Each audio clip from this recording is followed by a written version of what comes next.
तुष्टीकरण के नाम पर वोट बैंक की जो राजनीति है, उस वोट बैंक की राजनीति ने हमेशा इस प्रकार के सांप्रदायिक तनाव को जन्म दिया है। बंगाल के लिए अब योगी ने ताल ठोक दी है। ममता की तुष्टीकरण पॉलिटिक्स पर योगी चुप नहीं बैठने वाले।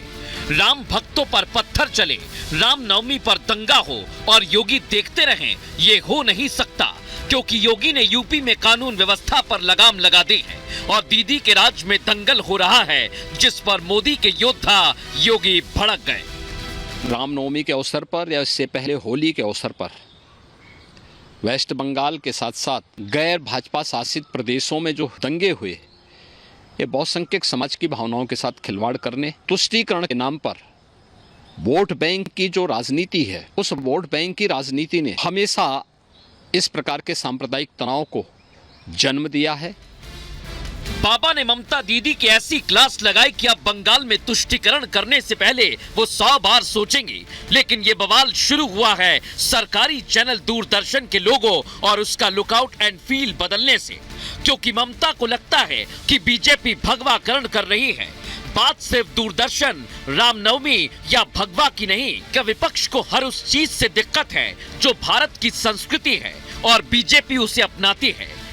जैसे G20 लोगों में कमल को बीजेपी का प्रचार बताया गया, संसद में सेंगोल पर आपत्ति दर्ज कराई, कार्यक्रम का बहिष्कार तक कर दिया। वहीं राम मंदिर प्राण प्रतिष्ठा समारोह से विपक्ष ने दूरी बना ली। कमल का निशान बीजेपी का चुनाव चिन्ह हो सकता है, लेकिन देश का राष्ट्रीय पुष्प भी तो है।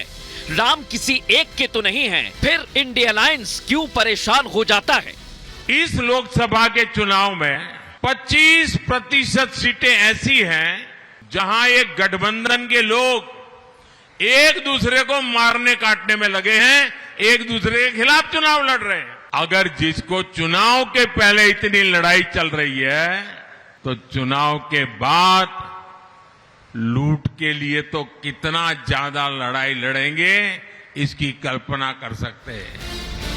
देश में पहले चरण का चुनाव हो गया है, टीम मोदी उत्साहित है, लेकिन प्रचार में जोर लगाने के बजाय विपक्ष ने संविधान, लोकतंत्र के बाद अब रंगों की राजनीति शुरू कर दी है, यानी सीधे सीधे तुष्टीकरण, ताकि कुछ वोट तो मिल सके। लेकिन मिलेंगे कैसे? अलायंस बनाया है, जिसकी आज रांची में रैली थी, मगर राहुल गांधी वहां भी नदारद थे। लेकिन मोदी के रणबांकुरे हर राज्य में जा रहे हैं। मोदी जी ने इस देश में से परिवारवाद को नाबूद किया। मोदी जी ने जातिवाद और तुष्टीकरण को भी समाप्त करने का काम नरेंद्र मोदी जी ने किया है। झारखंड ने बना लिया है, मूड बना लिया है कि भाजपा को भगाना है, देश को बचाना है। जो लोग जुमला लेकर के आए थे, वो आज गारंटी लेकर के आए हैं। ये जुमले से 10 साल बड़ी गारंटी है।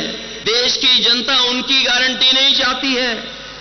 देश की जनता बाबा साहब भीमराव अम्बेडकर जी ने जो संविधान में हमें गारंटी दी है, वो गारंटी चाहते हैं। दूसरे चरण की वोटिंग में बस 5 दिन बचे हैं, लेकिन विपक्ष को लगता है कि हार के दूरदर्शन हो गए हैं। 4 जून को क्या होने वाला है, इसलिए अब भगवा के खिलाफ मुहिम छेड़ दी है। सियासत अब भगवाकरण बनाम तुष्टीकरण हो गई है। क्या ममता का ये दाव बंगाल में टीएमसी का और देश भर में इंडी का सूपड़ा साफ कर देगा? इसी पर आज की महाभारत। और खास मेहमान इस समय हमारे साथ जुड़ गए हैं। तुहिन सिन्हा जुड़ गए हैं, बीजेपी का पक्ष रखेंगे। अवधेश जी जुड़ गए हैं, वरिष्ठ पत्रकार हैं। अनुराग भदौरिया जुड़ गए हैं, समाजवादी पार्टी की तरफ से। अनुज अत्रे जी जुड़ गए हैं, कांग्रेस का पक्ष रखेंगे। और संजय सरकार हमारे साथ जुड़ चुके हैं। आप सभी का बहुत स्वागत है महाभारत में। आपके पास आऊं उससे पहले एक बड़ी खबर बता रहा हूं। राजस्थान के बांसवाड़ा में मोदी पहुंचे और कांग्रेस पार्टी पर करारा हमला बोला। मोदी ने कहा कांग्रेस का घोषणा पत्र बहुत ही चिंताजनक है। कांग्रेस माताओं बहनों के पास रखे सोने का सर्वे कराएगी। कांग्रेस आपकी दौलत उन लोगों में बांट देगी जिनके ज्यादा बच्चे हैं। सुनिए जरा प्रधानमंत्री ने क्या कहा। इस बार का कांग्रेस का मैनिफेस्टो देख लीजिए। कांग्रेस ने अपने मैनिफेस्टो में जो कहा है वो चिंताजनक है, गंभीर है कि अगर कांग्रेस की सरकार बनेगी तो हर एक की प्रॉपर्टी का सर्वे किया जाएगा। हमारी बहनों के पास सोना कितना है उसकी जांच की जाएगी, उसका हिसाब लगाया जाएगा। हमारे आदिवासी परिवारों में चांदी होती है, सिल्वर कितना है उसका हिसाब लगाया जाएगा। ये जो गोल्ड है बहनों का और जो संपत्ति है ये सबको समान रूप से वितरित कर दी जाएगी। क्या आपकी संपत्ति को, आपने मेहनत करके कमाई हुई संपत्ति को सरकार को ऐंठने का अधिकार है क्या? क्या उस संपत्ति को मेरी माताओं बहनों की जिंदगी में सोना वो सिर्फ शो करने के लिए नहीं होता है, उसके स्वाभिमान से जुड़ा हुआ है। उसका मंगलसूत्र वो एक सोने का कीमत का मुद्दा नहीं है, उसके जीवन के सपनों से जुड़ा हुआ है। तुम उसे छीनने की बात कर रहे हो अपने मैनिफेस्टो में।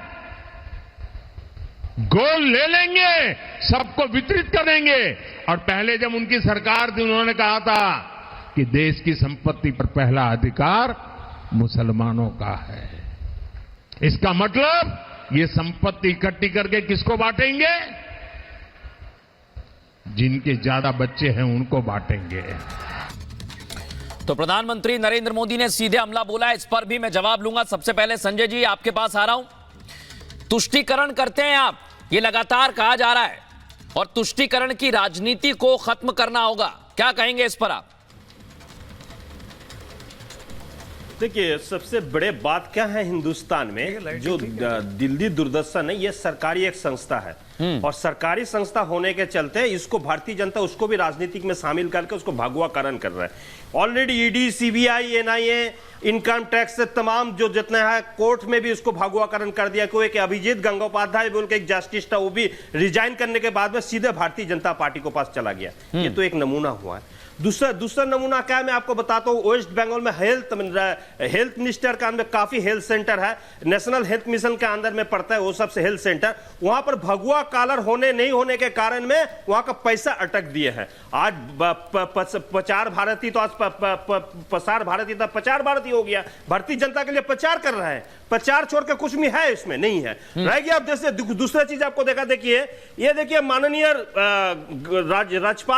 राज्यपाल जो है उनको देखिए कैसे जेब में कमल लेके घूमते कमलपाल बन गया। बंगाल का जो राज्यपाल है वो कमलपाल बन चुके हैं बंगाल में आने के बाद में। हम तो कहते हैं भाई आपको राजनीतिक में इतना शौक है तो आप राजनीतिक मैदान में आ जाए। संविधान को जो सिलेक्टेड पोस्ट है उसमें आप क्यों कर राजनीति क्यों कर, उसमें आपको राजनीति नहीं करना चाहिए। हाँ। आप उसमें भी राजनीति कर रहे हैं। वो जो अलीपुर द्वार चला जाएंगे, कुछ बिहार चला जाएंगे, भारतीय जनता पार्टी को वोट देने के लिए मैदान